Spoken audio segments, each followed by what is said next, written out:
Você não sabe por que você está comprando ela. Você está comprando porque algum influencer falou para você comprar. Você aprendeu o que você fez de errado em cada decisão que você tomou e você não cometer isso de novo. Pra que você vai se tornar sócio de uma empresa que você sabe que vai falir daqui 3 anos, por exemplo? Acho que muitas pessoas acham que começar a investir na bolsa tem que ter muito dinheiro. Cara, realmente tem muitas operações ocorrendo na bolsa com robôs, né?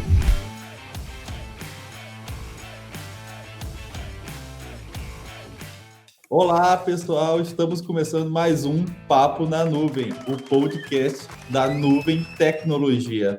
Hoje o nosso papo é sobre grana. Estamos aqui com o lado B da bolsa. Estamos com o Rodrigo Oliveira. E aí, galera, vida longa e próspera. Ronan. E aí, galera?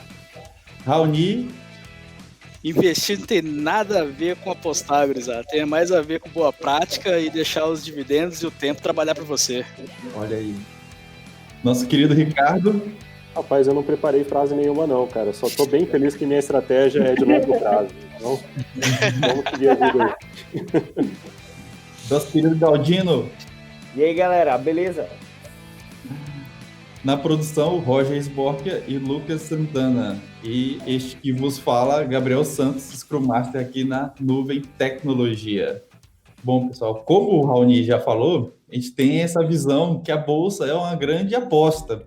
Ou, pelo menos, eu confesso a vocês que, para mim, o que eu tinha na minha cabeça era aquela frase assim, comum, né, de compre na baixa e venda na alta. Se você conseguiu fazer isso, você venceu o jogo. E, neste ano, do ano da graça de 2020, dia 20 de janeiro, peguei a minha grana, um pouco de segurança que eu tinha, abri a minha carteira, né? Resolvi selecionar... Mano, 20 de janeiro. Resolvi selecionar os ativos e me tornei um investidor. De lá pra cá, o pessoal fala de renda variável, mas até agora só tá variando para baixo, nunca variou para cima, né? Então não entendi. Vocês podem me explicar. Primeiro, vamos deixar claro por que o pessoal tá rindo em relação ao janeiro desse ano, né? Porque atualmente, no cenário, a gente tá no mês 5 e... sei lá, de janeiro pra cá, a gente tomou o quê? Uns 4 break aí? Quem lembra? Foi 4, não foi? Não, Foram mais. Foi um dia, né, cara? 4 em um único dia. Então, Isso aí. Isso quer dizer que a bolsa derreteu mais de 10%. Gabriel, é isso aí, cara. Bons investidores começam assim, na estrada esburacada. Eu sou um investidor experiente, né, cara? Eu já tenho 4, 5 circuit break, 2 quedas. É verdade. Você faz parte daquele meme lá. É exatamente isso. Eu sou aquele cara, né? Pode falar. Mas conta aí, como que você decidiu chegar e falar assim, não, 20 de janeiro vou investir em renda variável porque é isso aí que vai ser o bom para mim no futuro? Cara, eu vou te falar que, de certa forma, não teve uma grande... Porque, assim, né? Eu estava, de fato, observando o cenário econômico no sentido de vários cortes de juros até. A gente, nessa presente data, dias anteriores, teve mais um corte de juros aí, né? A taxa Selic e tudo. E outros investimentos começaram a não ser tanto atrativos assim. A busca também de uma forma... um caminho para uma renda de aposentadoria, né? E, cara, assim, eu confesso a vocês que eu já investia em fundos multimercado, esse tipo de coisa, assim, que são um pouco mais seguros. E eu tinha, de fato, pensado antes, né, olha, quando eu chegar em um tal patamar de investimento nos fundos, eu vou pegar uma parte do que está investido e investir direto em renda variável, né, para eu aprender as regras do jogo, né? Tanto que boa parte da queda, eu não me senti tanto abalado, porque o que eu coloquei como se eu estivesse pagando um curso, né? eu coloquei uma grana não tão alta, mas eu coloquei, olha, essa grana aqui é para eu aprender. Então, foi como se eu tivesse investido num curso, né? E ainda não acabei o curso, porque a grana não acabou. Entendi. Mas Eu eu me gosto dou a dessa oportunidade linha sua, Gabriel.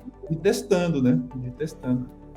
Eu gosto dessa linha de você pegar, separar um dinheiro, né, um dinheiro que você não precisa, eu tenho certeza que você fez isso, né? Um dinheiro que você não precisa naquele momento. Contava, pagar. Colocou na bolsa para justamente aprender, né? E aí você aprende a conhecer a estratégia de cada empresa, aprende a fazer o balanceamento da carteira, aprende, né, a comprar, a vender, aprende a fazer trade, né? Que não dá muito certo na maioria dos casos, né, Gabriel? E é uma forma de você começar e perder o medo também, né? Hoje, a bolsa de valores, home broker é um bicho de 7 cabeças para muita gente. Então, simplificar isso é o quê? Coloca R$100 lá na corretora e fala, eu vou usar esses R$100 aqui nesse mês para comprar, né, alguma ação. E aí você vai lá e compra uma ação, né? E você pergunta para aquela ação e fala, por que eu estou te comprando?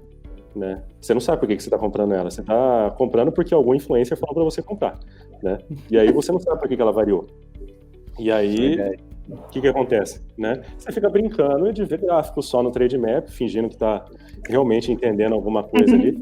Vai rolar um paga nós aí pro Trade Map também, né? Já que falamos o nome dele. Mas fica só acompanhando e não sabe por que acontece. Então, realmente, é uma forma de você aprender, mas você precisa saber por que você está colocando lá, né? Senão vai ser só o quê? Vai ser aposta. Aí a chance de ganhar talvez seja até parecida da chance de você ganhar numa quina, numa cena, ou algo nesse sentido, né? Há controvérsias, né? Tem Instagram aí que mostra que a aleatoriedade, né, gera bons frutos na bolsa de valores. Vai Não, hein? Vamos Tem um Instagram aí de um primata, né? Que ele. Vamos ficar claro. Ele tá ganhando de várias pessoas lá no vários no Valorzão League, especialistas, né? Décadas de experiência e ele com a aleatoriedade e uso de métodos esotéricos para a escolha da carteira dele, ele consegue ainda ser melhor. Vamos deixar claro para o pessoal que está ouvindo, né, que não conhece muito de bolsa, né? Então, cada corretora, que eu descobri também que a corretora não é um bicho de 7 cabeças, nem um grupo de pessoas que querem só a sua grana. Estão lá, de fato, tendo o trabalho dele. Mas parte de algumas corretoras é fazer recomendações, né? Carteiras recomendadas. Sim. Então, eles recomendam algumas ações para você comprar naquele mês. E tem uma turma que coloca no bingo, né? Tipo, ele coloca cada ação correspondente a um número e gira um jogo. Manda bala. E, incrivelmente, esse cara consegue ter um percentual de lucro maior do que especialistas, né? Agora, quem explica isso, ninguém explica, eu acho, né? Sei lá. Não, mas eu acho que é no sorteio também de muitas corretoras, viu, cara? Porque todo mês eles trocam, bicho. Se você acompanhar lá os fundamentos que as corretoras colocam lá num mês, no outro mês ela já mudou. E aí, você vai fazer compra e venda num mês pro outro de uma ação, cara? Não faz muito sentido isso. Vamos você compra porque você acredita na gestão daquela empresa, né? Ou no negócio prosperando. Agora, comprar só por comprar. Mas isso que você tá falando, Ricardo, talvez seja o perfil de quem tá mais assim, entrando como especulador, querendo ganhar na alta e né, na subida do valor do papel e adquirir ele na baixa. Porque quem tem o perfil mais de investidor mesmo, ele pensa mais como sócio da empresa. Então ele vai. Quem tem esse tipo de pensamento, ele vai, na verdade, se perguntar o porquê que aquela empresa está numa fase ruim. Vai procurar explicação, notícias que supra que justifique essa queda do papel dele, certo? E se ele tiver um mínimo de entendimento sobre aquele nicho de mercado que aquela empresa atua, ele vai saber quanto tempo vai recuperar ele vai se recuperar, ou se vai recuperar, ou quais são as possibilidades dele de sofrer um aporte, fazer um empréstimo, sofrer alguma ajuda do governo, ou até mesmo ajuda de mercado externo, de empresas externas, para se recuperar. E aí é que quem tem esse conhecimento normalmente gosta mais de ser especulador, né? Ganhar na compra e venda. E quem consegue ter esse entendimento muito grande do nicho, assim, e prospecção futura de crescimento da empresa, eu acho que ele gosta mais de ser assim, investidor, né? Ser mais sócio da empresa. Eu aconselharia todo mundo ser investidor para tudo. É uma forma de garantir ali seus dinheirinhos ali daqui uns 10, 20 anos, né? Vocês se consideram investidores ou especuladores? Eu acho. Cara, eu gosto de ser os dois, cara. Eu não sei, eu acho que eu sou investidor, eu acho. Você acha? Você conhece bem os fundamentos das empresas que você... Eu acho que eu sou especulador. Eu também vi muita certeza, né? Já olhou o balanço de alguma empresa que você investe? O Ronan muda de opinião muito rápido. Não, eu acho que tem uns youtubers aí que falam de umas ações aí, e eles falam que não é recomendação. Sempre fala que não é recomendação, tá? Não é. Mas... O cara já influencia 3 milhões de seguidores e fala que não é. E de repente a ação que ele investe sobe pra caramba, ele vai lá, vende e as pessoas continuam comprando lá. Exatamente. E ele as minhas custas, mas tudo bem. Eu acho, na minha opinião, acho que os dois perfis, né? Vamos pensar assim, os dois métodos de você tentar ganhar alguma coisa com a Bolsa de Valores. Os dois perfis ele têm suas qualidades, suas vantagens e suas desvantagens, é claro.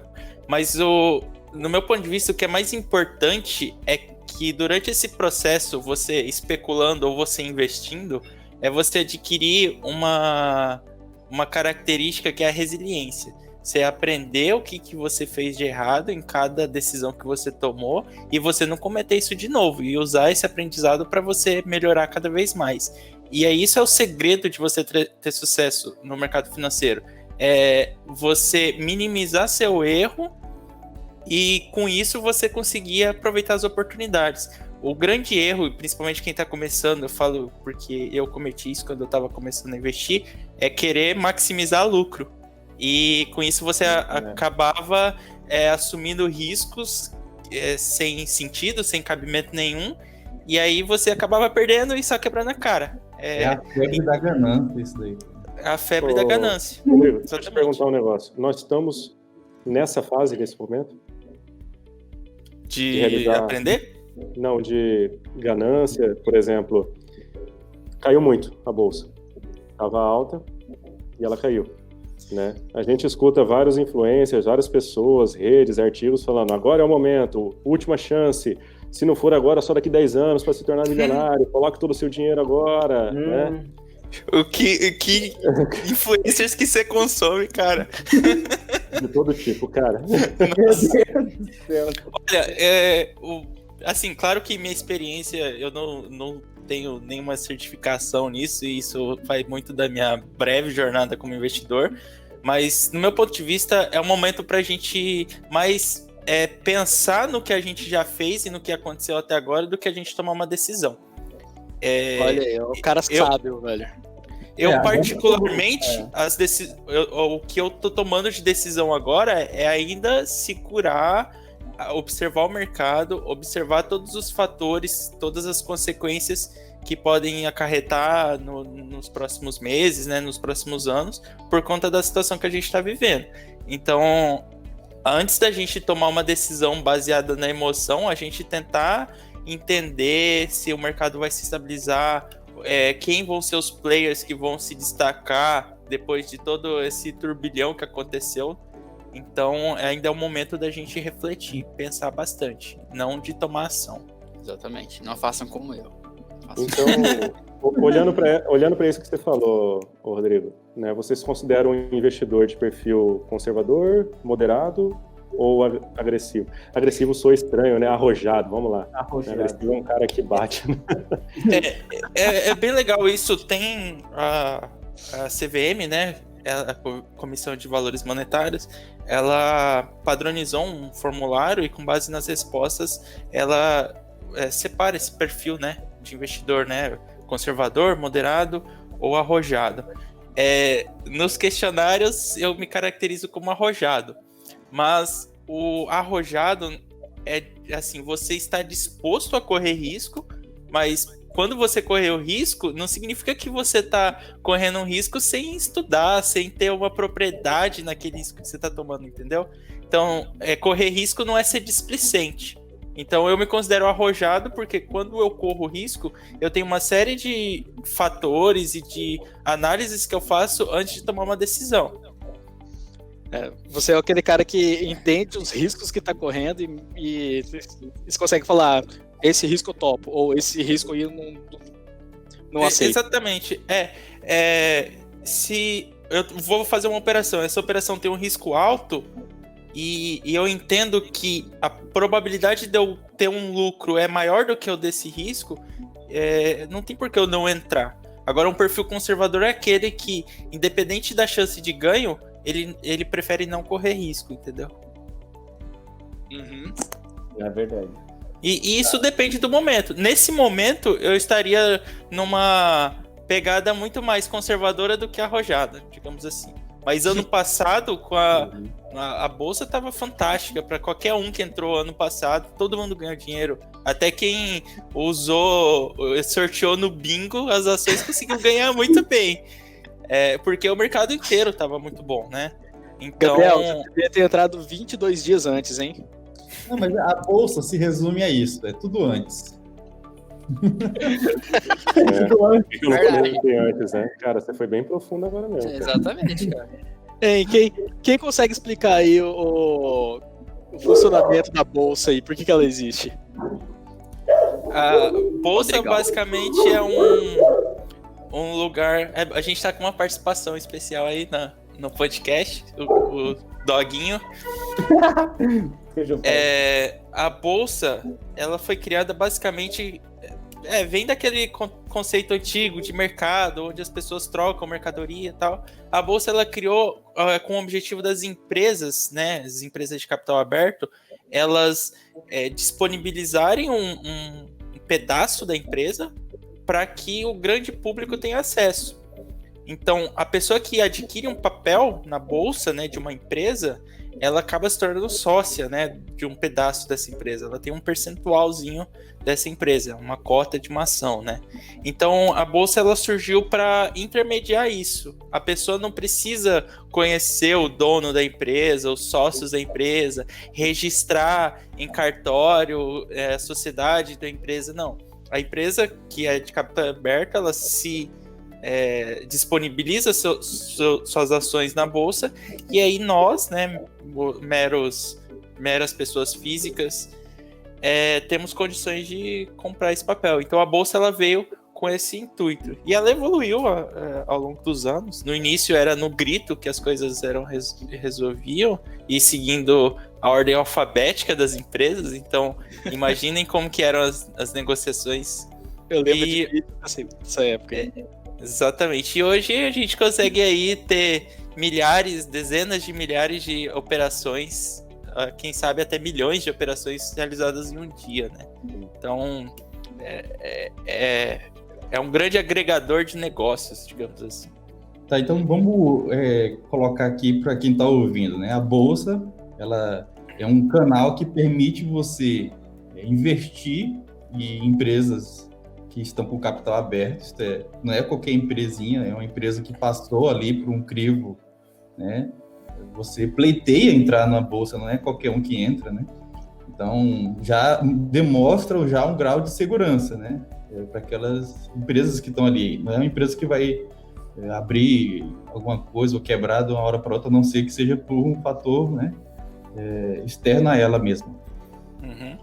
E aqueles que estão ali colocando a sua grana, comprando papéis, que hoje em dia não passa de uma série de letras e números na sua telinha, né? De fato, não tem esse papel na sua mão, você não precisa guardar esse papel no seu armário. ele tá ali com algumas estratégias, né, que eu acho que a gente deveria entrar. O cara tá colocando o dinheiro dele, como já foi colocado, para especular, que é aquela velha frase, comprar na baixa e vender na alta.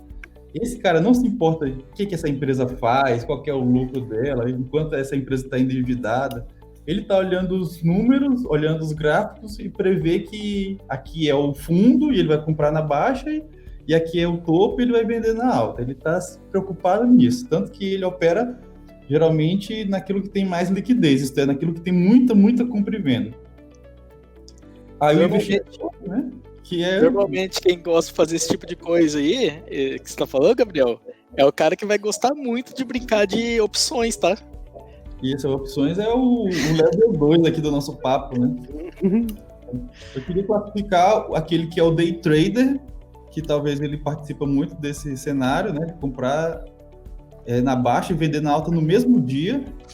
Aquilo que o pessoal chama de swing trade e aquilo que o pessoal chama de buy and hold. Vocês podem explicar para quem está ouvindo esses três tipos? Swing trade, o Raoni é bom em swing trade, vai lá. O Raoni é bom. Day trade, vai lá.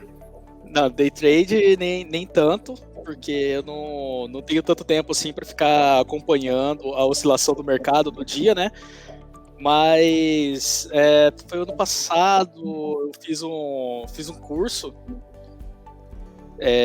que me deu uma capacidade muito boa de analisar o gráfico. E entre treinamentos e treinamentos, né, eu tive uma margem de acerto muito boa depois do curso. Então assim,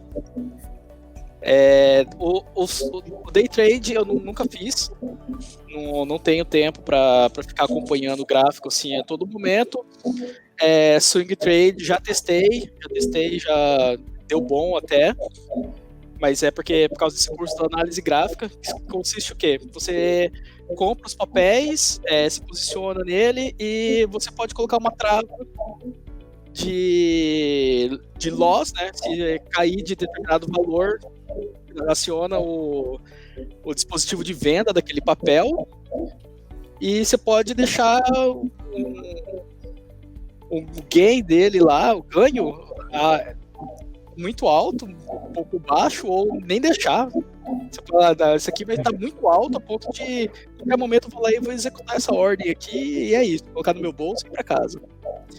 Esse seria Deixa eu ver se eu entendi, então. Então, o day trade é aquele cara que ele programa de manhã para comprar e programa para tarde para vender. Ele entra de manhã no mercado e sempre que ele encontrar oportunidade, ele vai entrar e vai sair o mais rápido possível. Certo? Ele procura essas oportunidades aí, eles costumam chamar de setups ou triggers, e aí eles entram e saem o mais rápido possível, e sempre no mesmo dia. Dificilmente eles deixam de um dia para o outro, porque pode acontecer coisas muito catastróficas de um dia para o outro, né? Entre o fechamento e uma abertura. O swing trade deixa o posicionamento até um pouco de tempo mais longo, dias, semanas, até meses em alguns casos, certo? Os de meses é um pouquinho incomum, eu não vejo tantas pessoas fazer isso, mas semanas, 2, 3 semanas é o mais comum, assim, de 5 a 3 semanas é o mais comum. E o buy and hold, né, eu acho que é a estratégia preferida aí da maioria que tem o perfil de investidor, né? Que é comprar e manter as ações e apostar que ela vai continuar valorizando sempre. Vai ter as suas oscilações, é claro, mas no final das contas ela vai estar daqui a alguns anos mais valorizada do que quando ele adquiriu esses papéis. Isso significa que o buy and hold ele não precisa estudar, Rony? Compra, larga lá e vai embora? Não, cara. Aí, não é, velho. Que droga, mano.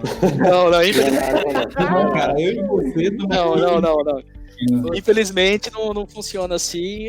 O buy and hold você tem que. Bom, assim, vamos supor que você literalmente tá com o pensamento de tornar sócio da empresa, e para que você vai se tornar sócio de uma empresa que você sabe que vai falir daqui 3 anos, por exemplo? que tá com o nicho dela tá sumindo, ou o mercado tá mudando e aí ele tá perdendo espaço, certo? Não faz muito sentido. Então, se você não souber o mínimo daquela empresa ali, até para a estratégia do buy and hold, você vai estar entrando num barco furado, vai estar fazendo um mau investimento, e aí no final o dinheiro não vai estar trabalhando da forma que ele poderia estar trabalhando para você, né? Posso fazer 2 complementações? Por favor. Uma é em relação ao day trade. Geralmente o trader, né, ele inicia a operação e ele dorme, né, vira o dia sem nenhuma operação em andamento. E geralmente eles utilizam um tipo de ativo diferente. Ele não trabalha com ação propriamente dita, ele trabalha com um índice, um contrato futuro, algo que permite mais liquidez para ele entrar no mercado. Então, ao invés dele pagar, por exemplo, R$100 em uma ação, ele vai pagar lá R$5 em uma fração daquela ação, né? Ele vai pegar um índice, alguma coisa que está indexado a um conjunto de ações, e isso ajuda a gerar mais liquidez no mercado. Em relação ao buy and hold, né?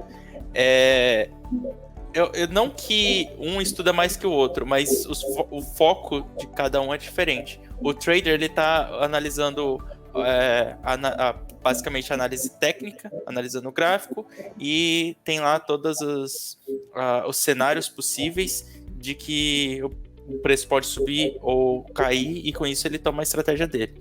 Já o buy and hold, ele tem que analisar, além dos aspectos internos das empresas que ele está investindo, também os cenários macroeconômicos, né? O cenário político. E então é um cara que ele precisa estar mais antenado em questões mais gerais, né? Mais macro, e precisa estar antenado em como que são adotadas, né? Quais as políticas que são adotadas pelas empresas. Então, eu acredito que os 2 perfis precisam estudar bastante. Tá sempre estudando e sempre se renovando. Mas o foco no estudo, né, as áreas de conhecimento que eles precisam estudar são diferentes.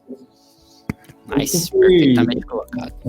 E como que eu faço para saber que perfil que eu sou? Eu entro lá no site da corretora, faço um teste, e daí vai dar o meu perfil e já começo a investir, né? Para quem está começando, né? O que vocês recomendam? Eu acho que o Felipe não falou nada ainda, nem o Rodan, né? Queria ver vocês, quem está começando, né? O que vocês recomendam para a gente, para o nosso ouvinte? Então, eu comecei a estudar o day trade, né? Há pouco tempo agora. E assim, eu achei muito legal, cara. Tipo, o que eu achei mais interessante é que no day trade eu consigo fazer o price action, né? Que é analisar pelo preço do gráfico mesmo e poder fazer as entradas. Aí, como que eu fiz? Tipo, eu tô estudando o seguinte, eu escolhi um ativo, no caso, o índice, né, para poder estudar e ver como que funciona o price action dele, né, colocando os indicadores. E aí, no mercado simulado, eu entro lá e fico fazendo, tipo, operações simuladas. Beleza. Aí daqui um tempo, tipo, eu espero que daqui 1 mês ou 2 meses, quando eu já estiver bom olhando só os indicadores, eu começo a colocar dinheiro lá, tipo, e consigo colocar pouco dinheiro, né? No caso é R$25 por contrato, mais ou menos, que você coloca. E eu acho um índice interessante, cara, pra quem tá começando, pra entrar assim. Então você não está colocando dinheiro ainda, você está simulando, Não, é isso? Isso, no mercado simulado. Legal, Isso cara. Para quem tá O editor vai colocar a dica aqui, ó, num link aqui embaixo, o site. Eu já procurei simuladores e eu não tinha encontrado um gratuito, cara, para usar. Então, eu coloco no MetaTrader mesmo. MetaTrader. Aí eu uso a corretora da XP, criei uma conta lá simulada. Paga nós, hein, XP. Benchimol, amigão, paga nós, né? E beleza, você começou simulando, mas eu, por exemplo, eu tenho, vamos supor, fui lá, eu peguei meu dinheiro, né, do auxílio, alguma coisa aí que o governo tá dando, vou investir esse dinheiro. Mas esse auxílio não é pra isso. Enfim, tem gente fazendo isso. Vai investir o dinheiro, né? E aí, o que vai acontecer? Né, por onde que ele começa? Vai investir em tesouro, vai renda fixa, renda variável? vai para fundo imobiliário? O que é esse leque de opções que a gente tem aí, no ponto de vista aí de vocês? Eu acho que se ele for um cara mais arrojado mesmo, que quer apostar em alguma coisa de risco, ir na bolsa e começar com valores pequenos, eu acho que é uma boa, porque, tipo, acho que muitas pessoas acham que começar a investir na bolsa você tem que ter muito dinheiro, mas não, eu acho que se ele separar, vamos supor que seja R$50 já dá para comprar alguns papéis de algumas empresas, porque você pode comprar o fracionado, né, a ação fracionada. Dá pra você comprar 50 ações de Oi também, né?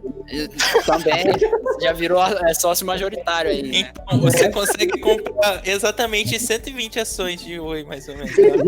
Hoje, neste momento, tá valendo 67 centavos. Caramba, e você ganha um orelhão de presente pra levar. Cara, eu confesso a vocês que quando eu comecei a pagar os valores, eu realmente fiquei surpreso que alguns papéis, né, que você falou assim, fracionado, no final das contas eu descobri que a maioria das pessoas compram mesmo o fracionado, né, e que tá aí por volta de 8, alguns 10, alguns 30, né, mas tem muitos...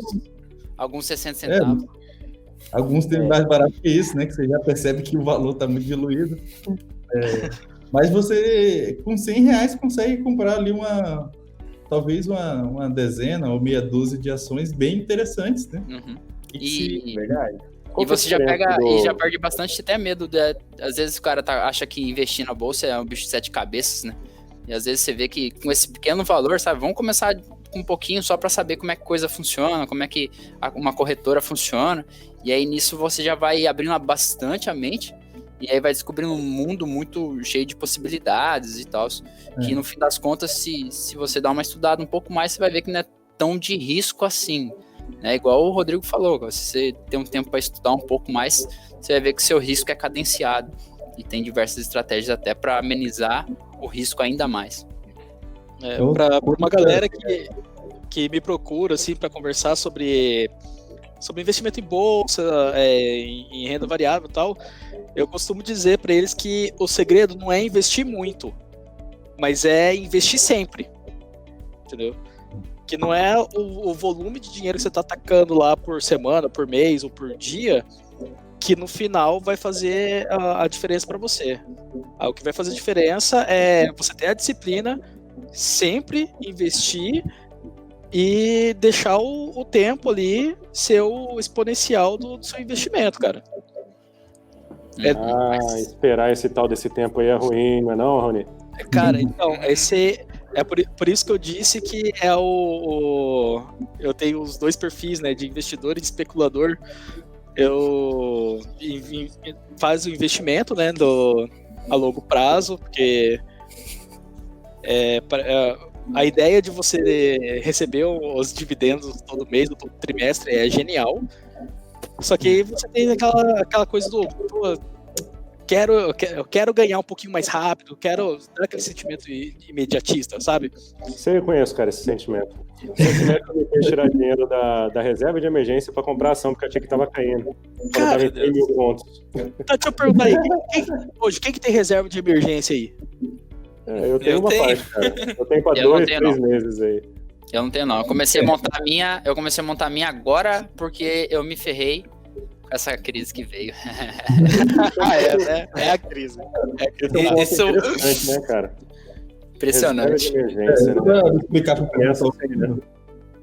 Reserva de emergência é a grana que supostamente todo mundo tem que ter, independente se é investidor em bolsa ou não, que é a grana que você coloca num local seguro, com a liquidez altíssima, isto é, você pode a qualquer momento botar aquela grana em qualquer momento e que esteja ali rendendo ali, pelo menos para você sair do 0 a 0 da inflação, você não perder dinheiro, e que é a grana que vai te salvar caso você tenha que gastar algo com saúde, algo com alguma crise na sua vida em si, né?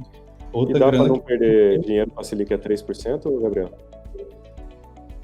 É difícil. Pelos cálculos... Tem que ele deu engasgado ali. A inflação não passar de 2 ali, né? É o cálculo que você está pagando mais taxa de administração do que o rendimento do fundo em si, né? Você sai Corre É risco. verdade. negativo. É Em no alguns fundo, lugares. sim, né? Mas, cara, reserva você não põe. Não, Não é. paga taxa de administração, não tem como, né, cara? Você vai pra corretora que não cobra daí. Eu, por exemplo, só trabalho com corretoras que não cobram. Tô aprendendo, então eu não quero ser cobrado. É isso aí. Mas Deixa eu te perguntar uma coisa que... palavrinhas, pessoal, que eu acho que a gente tinha que deixar explicado antes para quem está ouvindo, né? Os tipos de ativos ofertados na bolsa, né? Já ia perguntar isso. Então, em si, né? Ações, fundos imobiliários, ETFs, que eu acho que é o level 1, e o level 2 é os mini contratos, opções, que eu acho que aí é high level. É o level do Rodrigo lá. É explicar o que é ETF, fundo imobiliário, que é muito interessante, né? E papéis em si de empresas. O ETF ele é como se fosse um fundo, né, de ações listado em bolsa. Seria mais ou menos isso? Isso. A Então, sigla ele reúne- vem do inglês, né? É Exchange Trade Fund, né? E você é um fundo, ele pode estar vinculado a ações e indexado também a papéis, não necessariamente negociados no mercado brasileiro. Ele pode estar indexado, por exemplo, às ações aí de uma grande empresa de entretenimento infantil dos Estados Unidos, por exemplo, que tem um rato como Fala aí, cara, a gente cobra eles. Estão sem dinheiro, mas a gente dá um jeito de cobrar eles, cara. Não esquenta, não. Mas os ETFs são bacana mesmo, né, cara? O meu primeiro investimento em bolsa foi ETF. Né? Eu fui lá, felizão, falei, nossa, vou comprar um ETF que é sem taxa de corretagem. Na época não existia, talvez existia em algum submundo aí, corretora sem taxa de corretagem. Agora já tem um monte, mas eles não cobravam a taxa de corretagem para ETF. Fui lá, comprei um monte de BOVA11, era o que eu tinha na época, tinha R$100, comprei BOVA11 lá. E eu vi, aprendi, né, a acompanhar as oscilações e ver como funcionava esse índice todo, esse ativo, né, listado na bolsa. Mas a composição do ETF, ela tá ligada em quê? É como se você estivesse comprando ação de 100 ações, ou de 100 empresas diferentes, ou de 500 empresas diferentes, as 80, 90 melhores empresas listadas, ou que mais tem ativos circulando na Bolsa de Valores do Brasil, por exemplo. Tem diversos índices, né? Se você acessar o site da B3, você vai ter essas informações lá.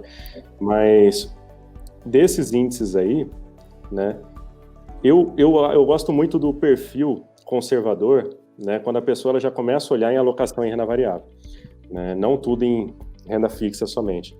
E o ETF, eu acho que ele é o grande abre-alas aí para você começar a pensar em renda variável num perfil conservador. Então você pega o seu patrimônio lá, aloca em 5%, 10%, que seja em algum ETF, você consegue ter exposição às maiores empresas da Bolsa do Brasil, às maiores empresas da Bolsa dos Estados Unidos, sem precisar comprar dólar, teoricamente, né? Então você já está diversificando um pouco o seu patrimônio e reinvestindo em renda variável também. Eu acho Então, que aí eu começaria dessa forma, num perfil conservador também. a diferença, assim, que é interessante é que as ações em si, se você compra em um dia e vai vender em outro dia, né, você não paga imposto sobre isso, não é isso? Até um certo valor, claro. Até R$20 mil negociados, vendidos em um mês, você está isento de imposto de renda. Isso no universo, né, fazendo swing trade, ou seja, você comprou e vendeu em outro dia. Agora já day trade, o imposto já é... Day trade é 15, né, Rodrigo? 15, eu não lembro se é 15 ou é 20%, e é por operação, independente de quantas operações você faz. E o ETF, independente do tempo, também sempre cobra, né? É isso que eu toquei nesse o ponto. ETF, eu tive essa surpresa quando eu fui vender o meu. O ETF é como se fosse um fundo mesmo, né? Então, assim como um fundo que você investe, ele vai te cobrar lá um percentual no momento que você faz o resgate. E ele te cobra por você não querer estudar ainda e escolher uma ação para você ir. Sim, é a vida cobrando. Eu acho legal, ainda dentro desse contexto do... perdão, Ricardo, pode ir. todos os dividendos você não recebe. São reinvestidos dentro do próprio fundo. Exatamente. É a taxinha que ele cobra ali para você não querer estudar a ação que você quer. Aí, cara, entra no outro tipo de negócio, que é o fundo imobiliário, e a gente pode falar também de dividendos, né? Porque esses caras também estão associados. Cara, no fundo imobiliário. Bem legal. Fundo imobiliário é um universo bem específico dentro da bolsa, assim, né, cara? Porque ele tem uns jargão muito específico, tipo, sei lá, você vai falar sobre vacância, né? O cara que, tipo, empresa que mexe com sei lá, com aço, siderúrgica, não tem vacância, né? E aí você se depara com... Também são papéis, mas tem como se tivesse o próprio jargão só desse nicho aí, que é dos fundos imobiliários, né? O que é um fundo imobiliário? E aí, alguém consegue explicar assim de uma maneira bem... Se eu for explicar, eu vou devagar aqui. Cara. Alguém consegue resumir? Eu acho que... Ô, Ronan, você abriu o áudio aí, quer falar? Não, eu ia falar que o Ricardo manja muito de fundo imobiliário, porque eu aprendi com ele. Eu recebo muita dica do Ricardo e do Gabriel sobre fundo imobiliário, eles são muito bons falar disso. Por isso que tá quebrando ainda, mas tudo bem. Fundo imobiliário, pessoal, tentando não demorar muito na resposta, né? Já que o Raoni ia dar uma aula disso pra gente, perdendo essa oportunidade. Fundo imobiliário é como se você estivesse comprando uma fração de um determinado imóvel. Então, você compra um título em bolsa, né? Seja um shopping, um galpão logístico, seja, sei lá, alguma outra coisa relacionada a um ativo físico, né? Que você aluga, não precisa ser necessariamente físico, podem ser papéis também, né? Tem variação de tipo de fundo. E você compra esse ativo, você vira dono de um pedaço de reboco daquele shopping lá. Então você pode chegar, bater no peito lá, no segurança e falar, eu sou dono desse shopping aqui, eu tenho um pedacinho dele, né? Isso aí, exatamente isso aí, Não funciona, não façam isso em casa, tá? Ué? Mas a contextualização é mais ou menos essa, você se torna dono daquele pedaço, daquela fatia, daquela fração, né, de um fundo, e daquele imóvel.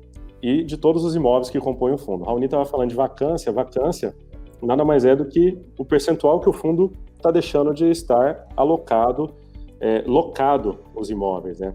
Então você tem lá 5 estabelecimentos comerciais em um determinado fundo, e desses fundos, e desses estabelecimentos, um deles não estão sendo locados, você tem uma vacância em cima daquele fundo mais alta do que que tem todos os ativos locados, né? Todos os estabelecimentos. Então, você recebe o quê de um fundo? Você compra um pedaço e você recebe um aluguel, né? Por estar investindo naquele fundo, por ser dono daquele fundo. Então, um shopping, você comprou R$100 de ativos de um shopping, você vai receber um dividendo daquilo, né?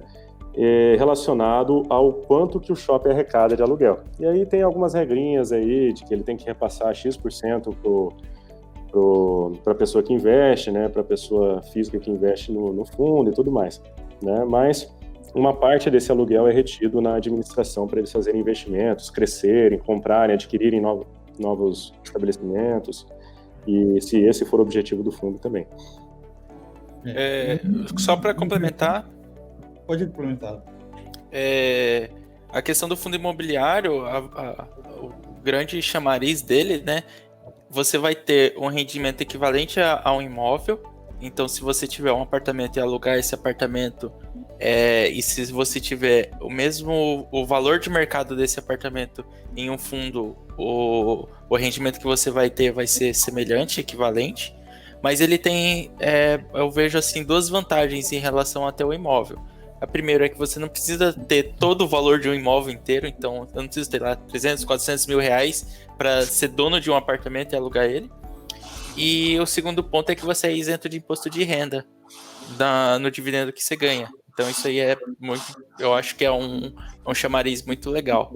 Tem um terceiro fator aí, hein, Rodrigo? Eu colocaria. que ele tem uma liquidez fantástica e se você for vender um apartamento hoje, vai demorar meses, e se for vender esses papéis do fundo imobiliário, você vende, sei lá, em menos de hora.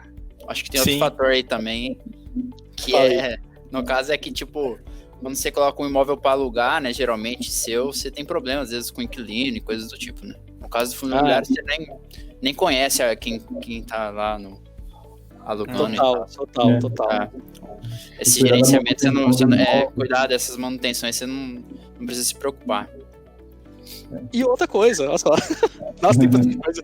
Outra coisa, os dividendos já são livres de imposto, né? Então. Os dividendos que o Rodrigo falou já são. Acho que o grande chamariz para mim foi que os dividendos, isto é, pessoal, imagina que tem uma série de shoppings e cada loja no shopping paga um aluguel, e o aluguel de todo mundo reunido dessa dezena de shoppings dá um montante. E esse montante é retirado a parte da administração do fundo, e o outro montante, bem resumido assim, pessoal, dividir aquele montante para todos os cotistas do fundo. Então você vai receber lá alguns centavos por uma cota, ou algum real por uma cota, né? Então, quanto mais cotas você tem, mais parte do aluguel geral você vai receber. Então, se você tem, às vezes, um grande número de cotas, você recebe mensalmente um rendimento daquilo, né? O que é espetacular, porque você não precisou esperar muito para quem imediatista, mais ansioso, né? Então, você recebe mensalmente um retorno do seu investimento, né? E o número interessante é quando você consegue que o seu retorno mensal seja igual ou maior ao valor da cota, né? Então, você compra novas cotas só com o rendimento das cotas que você já tem. Então, você continua retroinvestindo nisso, né? Isso é a bola de neve a seu favor, né? Quando você chegar nesse nível, você atinge realmente a bola de neve que o Raoni falou, né? A magia do juro composto. A magia. Exatamente. Sétima maravilha do mundo. Deixa eu perguntar uma coisa aqui. Para quem investe em fundo imobiliário aí, qual que é o dividend yield do papel que você mais gosta aí de fundo imobiliário? Olha, os meus variam geralmente... Não, do papel que você mais gosta. Do papel que você vai falar, não, esse aqui é o meu xodózinho do fundo imobiliário. Mas eu gosto de todos, cara. Eu sou um pai amoroso com meus fundos imobiliários. Entendi, não tenho filho preferido. Existe um negócio interessante, por exemplo, os dividend yield deles estavam mais baixos, né? Antes do dia 15, antes do Gabriel entrar na bolsa, eles estavam mais baixos, porque o preço dos títulos, eles estavam mais altos, né? Então, o dividend yield, ele é muito de acordo com o preço da ação também. Calculado é o resultado dos últimos 12 meses, né, calculado pelo preço da ação atual ali que está. Então ele estava mais baixo, né? Com essa queda, o dividend yield ele aumentou, ficou muito bom para entrar agora. Um quesito interessante do fundo, né, que me venderam a ideia quando eu comprei também, e devem ter vendido para você, Gabriel, é que eles são mais seguros, né? Eles oscilam menos, né, que as ações. Né, e a gente viu fundos imobiliários aí nessa queda do Covid que derreteram praticamente ali, né? E eu tô sem receber meu shoppingzinho Mal 11 lá. Eu acho que eu tenho 3 shoppings, cara. Os 3 me cortou. A dica era para quem estava começando, alguém falava isso dizendo, olha, as ações elas têm uma variação incrível durante o dia mesmo, elas sobem e descem muito. E já os fundos imobiliários, eles têm uma constante, né? Assim, a curva é menos acentuada, né? Então, você sente que seu dinheiro está variando menos, né? Mas, no meio desse cenário, não teve para ninguém, não. A curva variou bonito para todo mundo, né? E teve um cenário caótico que foi... a partir desse momento que os shoppings estão fechados, eles não cobram aluguéis, e eles não recebem aluguéis, e eles não lhe pagam seus dividendos, né? Então, seu dinheiro ficou, digamos assim, né, isolado. Estagnado. É gostoso ver todo mês lá o dinheirinho cair na conta, mesmo que seja 50 centavos, R$1, né, que cai bem pouquinho, mas é bom, cara, dá uma motivação maior fazer o investimento. E aí depois eu descobri que empresas também pagam dividendos, né? Só que aí elas não estão, de fato, cobrando aluguéis, elas estão lucrando, né? Então a empresa lucra e ela olha para aquele lucro e ela tem agora tipos de empresas, né? Empresas que reinvestem todo o lucro e empresas que decidem pegar uma fatia desse lucro e distribuir para seus cotistas, né? Então, você recebe dividendos de empresas, né? Que alguns investidores acreditam que seja melhor investir em empresas que pagam dividendos do que em fundos imobiliários por conta das taxas administrativas e por aí vai, né? Cara, eu acho que o segredo é diversificar sua carteira, cara. Se você tá correndo atrás de dividendo, você não deve se atrelar só o fundo imobiliário, ou só o setor energético, ou só o setor de banco, não, cara. Acho que você tem que dar uma olhada, assim, principalmente essas 3 áreas são os que pagam os melhores dividendos. Tem outras áreas também que pagam dividendos, mas essas são as 3 melhores pagadoras. Os bancos normalmente pagam trimestral, certo? Os dividendos, mas, cara, não... Investir só em uma área hoje é muito arriscado. Muito, muito arriscado mesmo.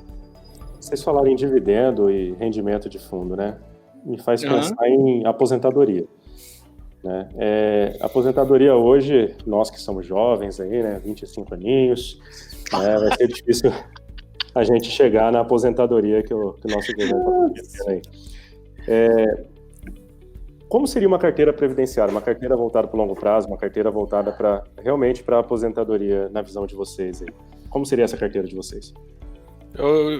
Eu uso uma palavra para isso: perenidade. A carteira ela precisa ser resiliente, né, e perene. Ela não... Você tem que diminuir os riscos dela ruir. Tem aí um grande youtuber que usa muito esse termo, risco da ruína. Então você precisa reduzir esse risco da ruína e com isso você conseguir ter ganhos ao longo do tempo. Então, importante aqui, a sua prioridade é não perder dinheiro no longo prazo. O ganhar, ele vem automaticamente, digamos assim. Você vai ganhar no longo prazo.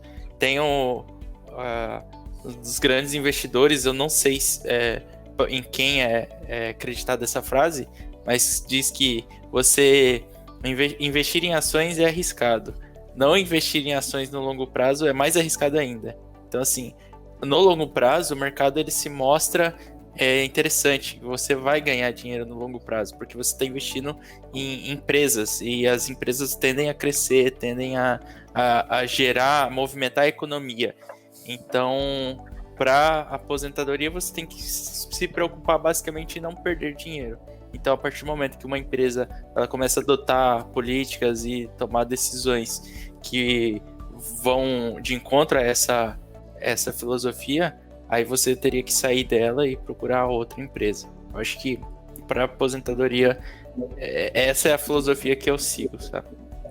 É a do Warren Buffett, né? Essa filosofia. Sim. Isso. Eu não sei se é dele, eu acho que é um pouquinho dele e um pouquinho do que a gente vai aprendendo. Nunca perca dinheiro, né? São 2 regras, né, básicas. Nunca perca dinheiro e nunca esqueça a regra número 1, né? Exatamente.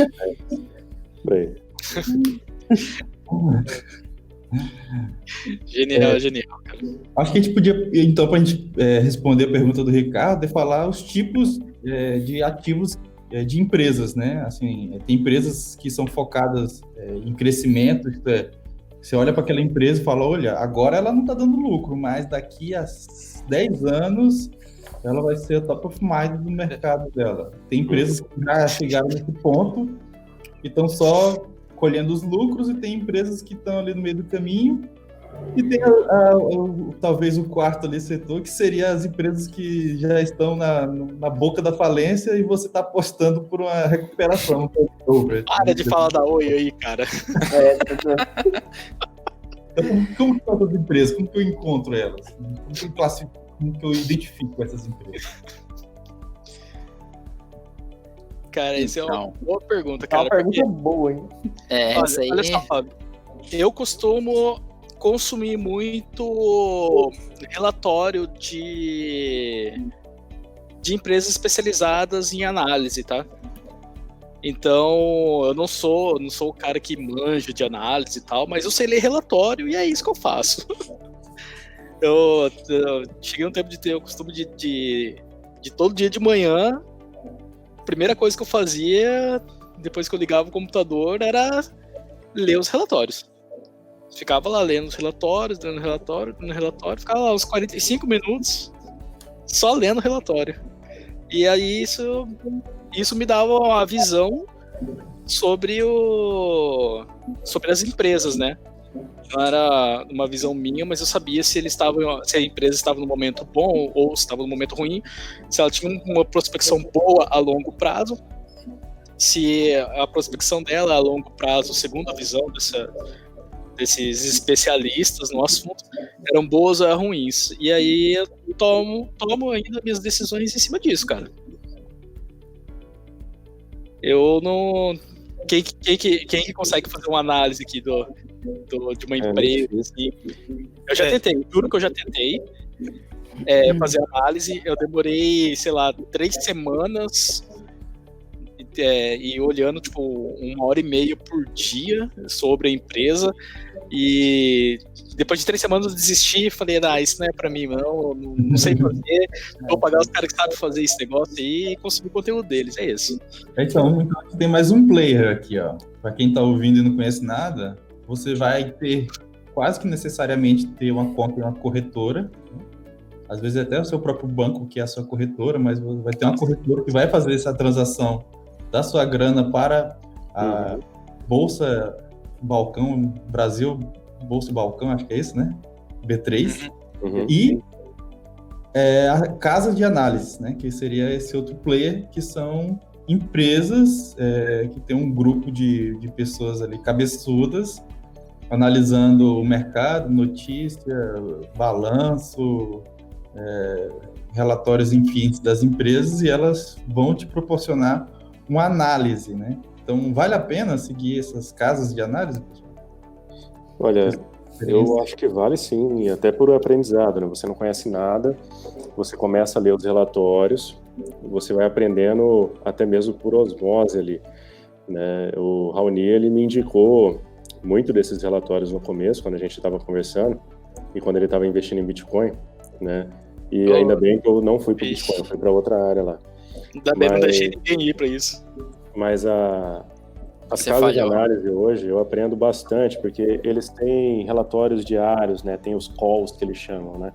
Então eles publicam lá sobre mercado, como está o mercado hoje, não só o mercado nacional, mas o mercado internacional, fatores macroeconômicos que impactam, né, no dia a dia da operação da Bolsa no Brasil, né, e também das empresas, né? Então essas casas de análise, falando de casas sérias aqui, né? Por exemplo, uma Suno da vida, né? Eu não conheço outras, mas... Paga nós, viu? Thiago Reis, paga nós. Eu não conheço outras, tá? Nesse sentido. Vocês podem até indicar aí no nosso chat para quem está ouvindo poder acessar. Mas antes de ir para essas casas de análise, cara, tem muito conteúdo gratuito na internet, né? Você seguir esses caras como o próprio os donos dessas casas de análise ou alguns influencers, tem muito conteúdo. Dá para você absorver bastante informação inicial e depois você ir para o mais avançado.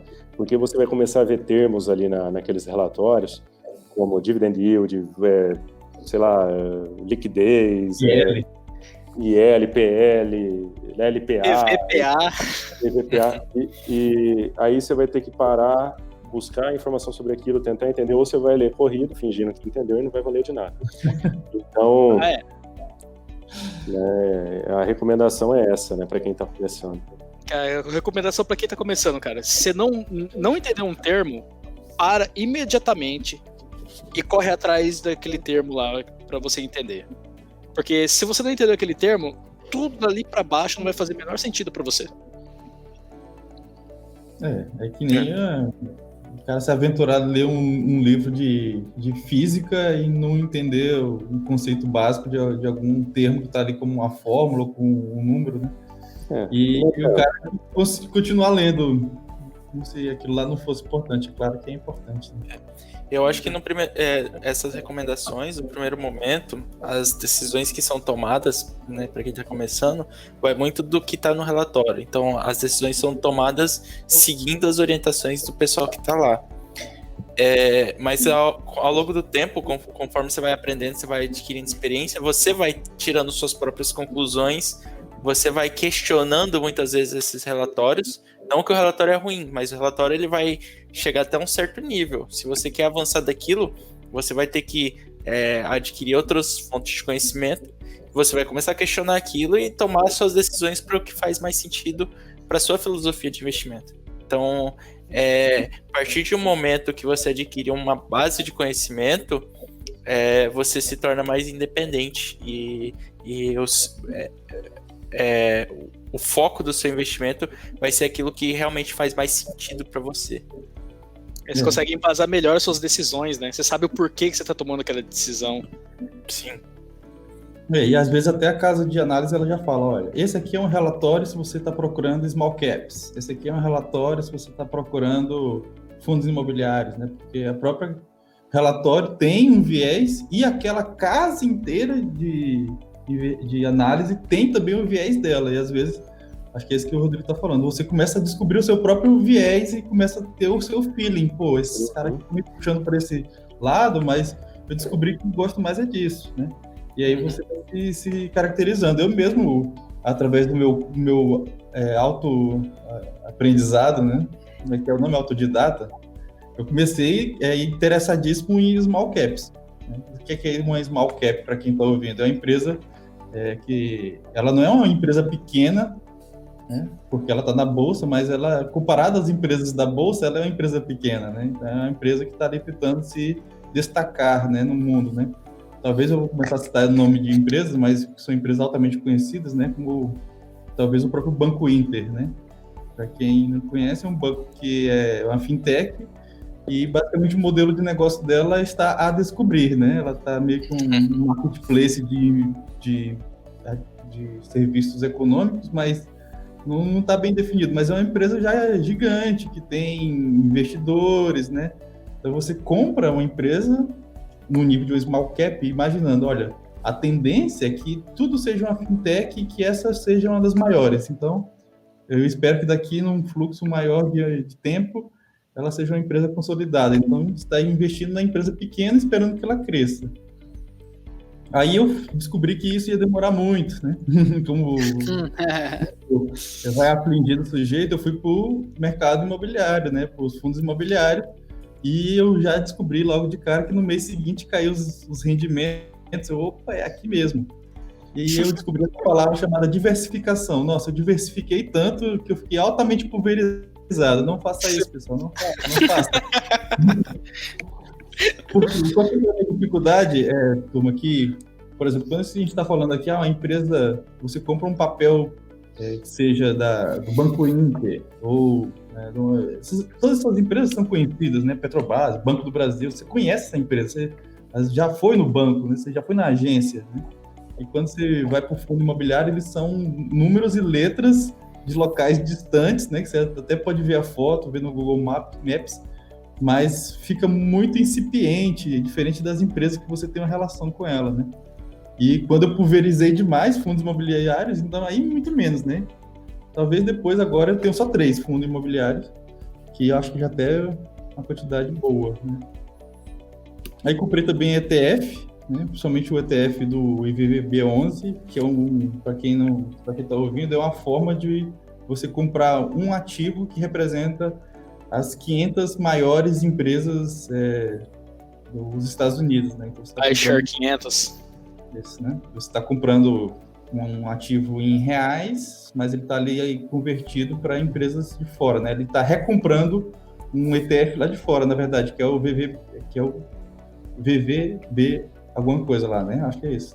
É o nome SP500. SP500, né? Mas é o ETF deles lá, 500. Né? Isso. Aí eu realmente descobri isso, que depois que você entra, para você sair do ETF, você tem que pagar imposto, então já não gostei muito. Mas dentro dos demonstrativos, né, desse período de crise, o ETF, que não é dolarizado, né, mas vamos dizer, ele é internacionalizado, ele subiu, né? Hoje está lucrando muito, é o que mais lucrou na minha carteira.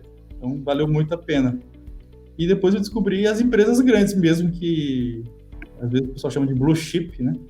Que são Blue chips. já são grandes, já estão dando lucro, já estão distribuindo lucro, né? E aí, talvez são empresas boas para você fundamentar ali uma carteira, mesmo que você sabe que ela não vai ter mais crescimento, porque ela já cresceu tudo que tinha que crescer, né?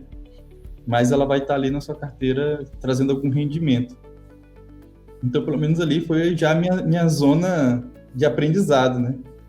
Aí, eu acho que a gente podia falar de juros versus bolsa, que foi um tema até que vocês colocaram aqui na pauta para a gente conversar, porque a gente está nesse momento de cada vez juros menores e a bolsa, e aí, variando. E aí, pessoal?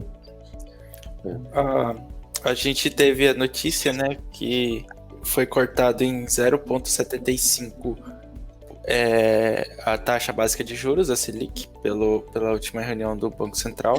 Uhum. E o que isso impacta na Bolsa? Basicamente, a taxa básica de juros, às vezes a gente confunde com a questão os produtos que os bancos oferecem, né, e os juros que eles cobram. Mas basicamente a taxa de juros, ela é o quanto que o governo quer te incentivar a ajudar a girar a economia. Então, juros é basicamente uma válvula que o governo usa para controlar a inflação.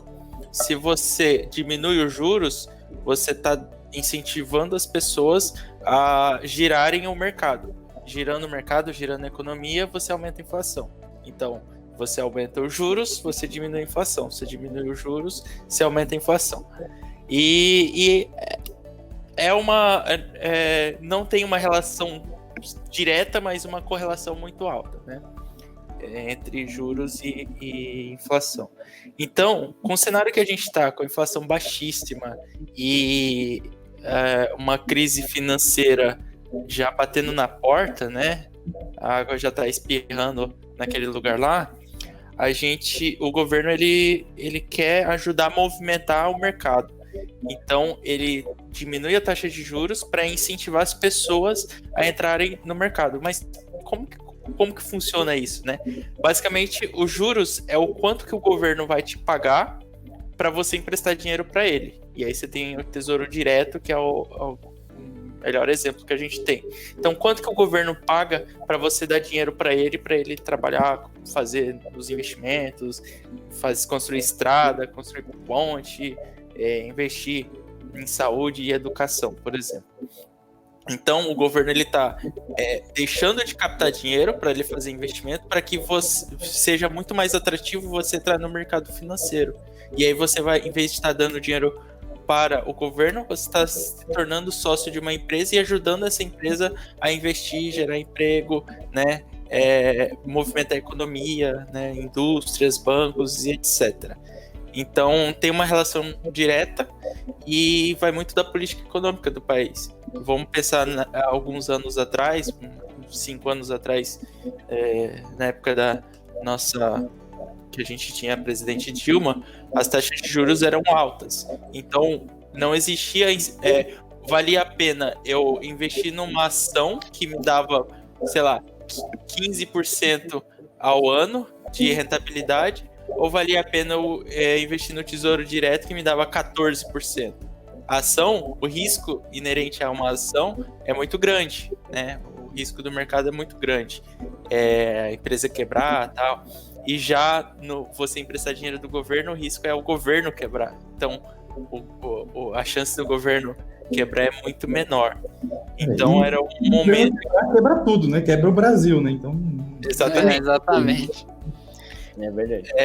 E aí essa relação, né, que a gente tem entre juros e o mercado financeiro, e a gente está caminhando, acho que já temos recordes de pessoas que estão na Bolsa de Valores, aí eu acho que já deve ter passado da casa dos 2 milhões, coisa que era quase que impensável há alguns anos atrás, e eu vejo isso como uma medida muito positiva, porque o dinheiro estando girando no mercado, a gente tem um crescimento de todo mundo que está em volta, todo mundo diretamente ou indiretamente ligado a isso, está crescendo junto. Enquanto a gente utilizar, o governo utilizar esse dinheiro para fazer investimentos, depende de outros fatores que a gente não tem tanto controle assim.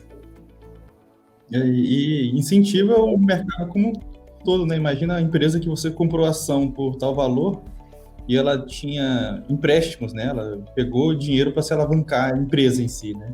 Só que agora os juros desse empréstimo diminuiu. Então ela vai se alavancar muito mais e ter uma dívida muito menor, né? Então isso acelera o crescimento da empresa que você agora é sócio.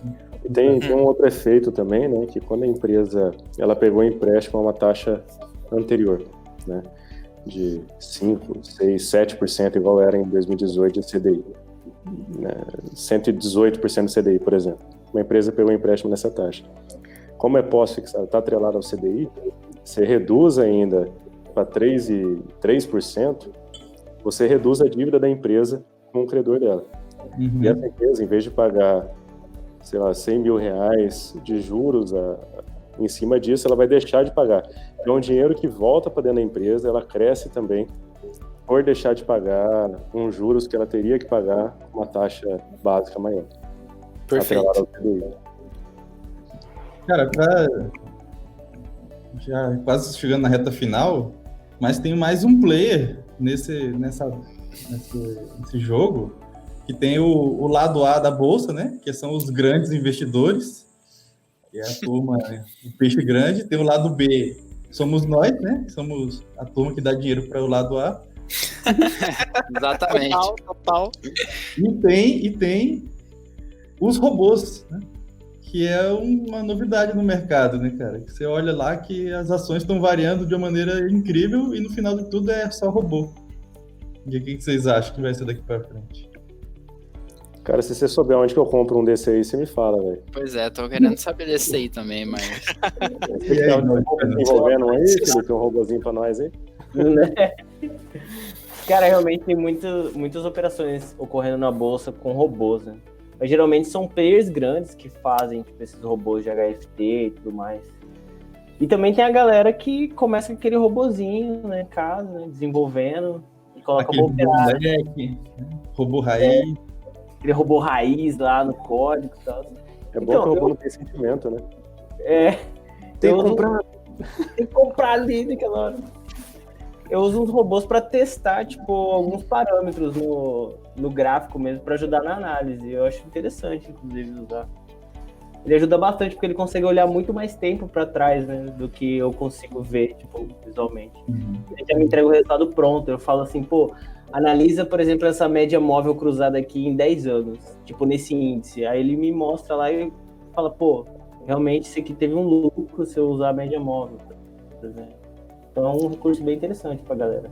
Eu tenho uma defesa a fazer para os robôs, que se não fosse pelos robôs, a gente não teria liquidez no mercado.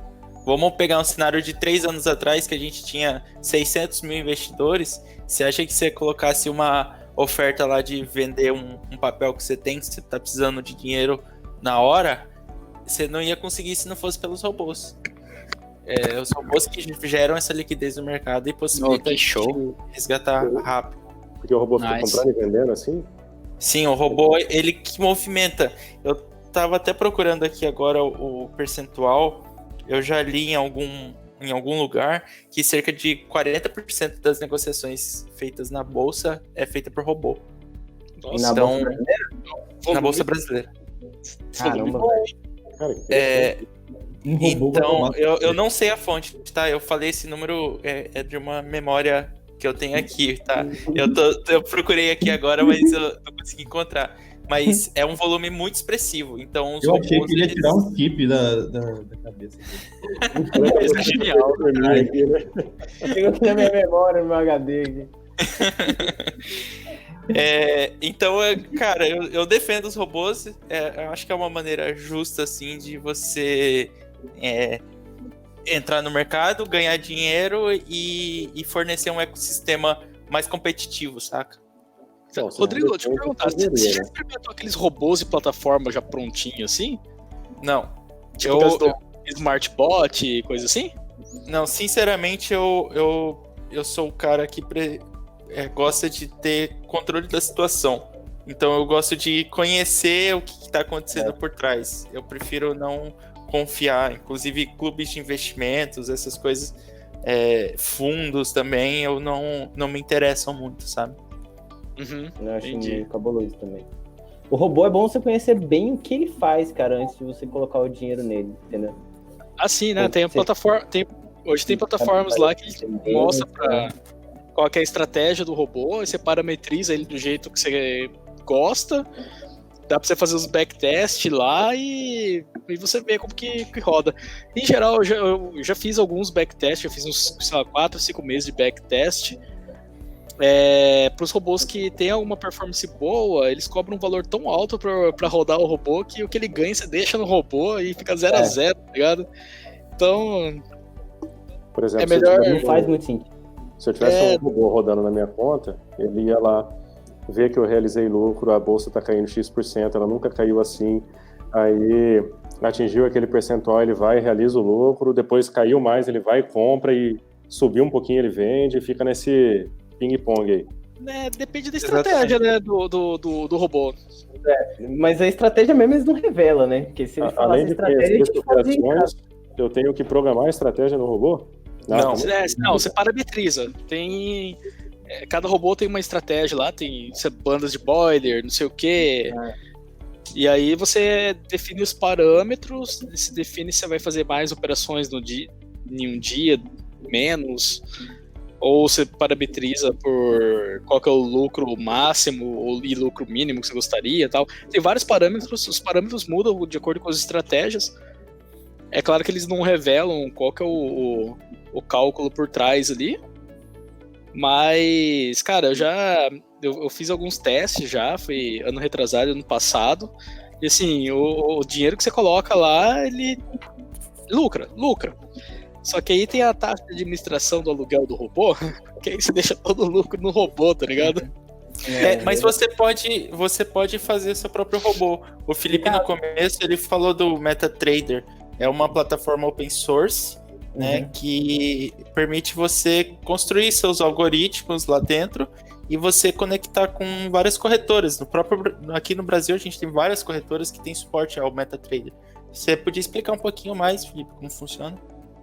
Então, quem tiver interesse em começar a programar robô, né, automatizado, a melhor plataforma que tem é o MetaTrader, né? Que no MetaTrader você já aprende a linguagem lá, que é o MQL5, e você já consegue desenvolver especificamente para robôs automatizados, né? Tipo, você coloca lá médias móveis, índice de força relativa, e você já vai programando, testando no próprio ativo. Isso que é muito legal. Você para de estudar sobre fundos imobiliários e balanço fiscal de empresas e passa a estudar estatística, né? É uma coisa diferente, cara. Tipo, bem diferente, inclusive. Na verdade, você tem que manter estudando os dois, né? Os dois, né? Poder pegar a parada, é verdade. Mas igual o Rony falou, essa questão dos parâmetros, igual, tipo assim, por exemplo, tem um robô que a estratégia dele é trabalhar em cima de uma média móvel cruzada. Aí, pensando na programação assim, como que eu programaria esse robô? Tipo, quando a média móvel cruzar a de 10 e a de 20, tipo, a média móvel de 10 períodos e de 20 cruzar para cima, eu faço uma compra. Então, esse é um parâmetro configurável dentro de um robô desse. Eu posso configurar ele para ativar a venda quando ela cruza para baixo, entendeu? Então, eles geralmente entregam um robô para a gente já pronto com essa estratégia de média móvel. Aí a gente coloca o parâmetro lá, eu quero que daqui a 50 períodos ele entre com uma compra, entendeu? Então, esses são os parâmetros que a gente pode colocar. Mas se a gente fazer do zero, a gente escolhe o nosso próprio oscilador e coloca lá para rodar, testa e coloca produção. E a galera raiz que gosta do C, o MQL5 é bem parecido, então podem usufruir. Ele é muito parecido mesmo. Finalmente, meu conhecimento em C vai ser utilizado para alguma coisa, então. C++, nossa. Cara, C e C++, cara, é muito importante nessa área de análise de dados. Mas... Ainda bem que seu conhecimento vai ser usado, né, Rony? Me passa o XZ do seu robô depois, tá? Tá. Só o robozinho, né? Não, vou colocar só o Não pendrive seu robô pra mim, pra eu instalar. E também você tem como configurar ele para funcionar em determinado período de tempo, né? Tipo, pô, eu quero operar só de manhã, por exemplo. Eu configuro certo ele lá para funcionar só de manhã cedo. Eu só opero só no final da tarde. De Você manhã. coloca ele para ter lucro, tipo, eu quero R$100 por mês, entendeu? R$100 por dia, por exemplo. Assim que ele atinge a meta, ele para naquele dia também, não tem como. Então é muito interessante, porque você não precisa ficar olhando o gráfico lá toda hora. É um day trade sem ficar olhando o gráfico, basicamente. Isso sim. Cara, esse é um lance vastíssimo, né? Assim, porque tem essa ideia de fundamentos, que é muito legal, de entender os fundamentos da empresa, até de investigar os sócios proprietários, o CEO, entender como é que eles são caras jovens, não é? Ou você pode passar a estudar gráfico, né? Então você fica ali olhando o gráfico de horas, fica olhando você pode estudar C++ e fazer um robô ali com LC e tudo mais. E tem uma estratégia que eu descobri recentemente, que é só ganha dinheiro na bolsa quem não coloca o dinheiro na bolsa. Vê. Estratégia aí pra quem começou esse ano tá bem. Tá bem, né, cara? É a estratégia que eu chamei aqui de ataque de oportunidade. Você estuda a bolsa, acompanha a bolsa, mas você só coloca dinheiro nela quando você vê que ela caiu, né? Então tem muita gente que aí eu tô buscando aí, né, o pessoal que gosta do Warren Buffett, e muitas das vezes ele faz estratégia dessa que o pessoal fica, nossa, ele tinha dinheiro em caixa e entrou no momento certo, né? Talvez mais difícil é descobrir o momento certo, né? Como descobrir o momento certo? Me ajuda aí, pessoal. Eu acho que mais difícil que descobrir o momento certo é você ter a disciplina de manter dinheiro em caixa. Exatamente. Eu ia falar isso, cara. Verdade. O momento certo é aquela conversa de elevador, né? Uma vez eu escutei isso. Quando você entrar no elevador, tiver um cara perguntando de ação pra você e falando, cara, agora é o momento de entrar, tá na hora de você sair. Entendeu? Genial. Cara, que você nunca viu na vida, chegar falando isso, fica esperto. Tem alguma coisa acontecendo aí. Tem que analisar as fontes, né? De onde que tá vindo a informação, né? Cara, Quando você olha o jornal lá... Não, olha a fonte. De um cara no elevador, cara. Total, né, cara? Eu lembro do porteiro falando que tava comprando bitcoins. E aí, vocês viram o que aconteceu. Não quero falar sobre isso. Vai ser um papo para outro episódio, cara, porque Bitcoin é um papo intenso, né, de contar um pouco da história. Agora tá subindo de novo, cara, o Bitcoin. O lance é comprar ouro, cara, sempre. É uma boa. Ouro é um trem que desvaloriza nunca, velho. Ou comprar oi. E dá pra comprar ouro. Assim, o bom é comprar mini contrato de petróleo, que petróleo não desvaloriza nunca, né? Até o ponto que ele fica negativo. E o petróleo tá chegando na casa dele, e ele fala assim, agora, onde é que eu vou estocar esse petróleo? É verdade. Bem bizarra, né, cara, esse ano, né? Pra quem não acompanhou, pessoal, e tá ouvindo aí, chegou um momento onde o valor do barril de petróleo estava negativo, isto é, as pessoas estavam pagando para você levar o petróleo embora, porque basicamente eles... Quanto ele estocado era mais prejuízo, né? Tinha muito mais produção do que o consumo, né? Principalmente porque ficou parado. Quem comprou esperando aquilo, né? O preço já estava caindo, então entrou e de repente não tinha mais o que fazer com aquele, né? E muitas das vezes isso acontece. Quem não sabe, você pode operar contratos, né? Até contrato do boi gordo, por aí vai, tem um monte de coisa, né? E se você deixar o contrato vencer, o cara vai querer entregar o frigorífico da sua casa, né? Pô, você comprou, você queria, né? Mas você comprou só pra revender, né? Eu já ouvi histórias assim, não sei se é verdade, mas eu já ouvi histórias assim. O cara chega lá com um caminhão de café, não, tá aqui, eu vim pra entregar o seu contrato que você fez comigo. É bom que café a gente não perde, né? A gente consome bastante. Tem que torrar o café. Né? Tem que torrar, ele dura mais. Esse papo aqui acho que foi divertidíssimo. É a ideia, pessoal, do papo, a gente conversa de corredores na nuvem, a gente transportou aqui para o podcast e muito a gente conversa sobre o que fazer com a nossa grana, porque somos jovens e estamos pensando no futuro, né? Então, é uma boa ideia você dar uma olhada nesse momento, porque contra a corrente, né? Esse é o momento onde todo mundo está falando mal da Bolsa, nas mídias, nas grandes mídias, porque a Bolsa está despencando. Mas talvez aqui, né, somos o lado B, você pode estar olhando uma grande oportunidade para entrar no momento onde a Bolsa está mais barata, né? Então, geralmente o pessoal diz que a Bolsa está em promoção, né? E realmente, quando você passa a estudar isso, você vai andando por aí e você deixa de olhar marcas e começa a olhar empresas, né? Você fala, nossa, aquela bebida ali não é a marca da bebida, você vê a sigla da sigla, né? Você começa a entender e fala assim, não, estou comprando ativos em vez de comprar algo que é consumido, né? Que me consome minha grana, né? E se você gostou desse papo maluco de pessoas que ficam pobres, ficam ricos e passam mais tempo ficando pobre do que rico, e quer estudar isso com a gente, compartilhe isso com a sua turma, né? Dá um joinha se tiver no YouTube, o like no Instagram e por aí vai, né? Comenta.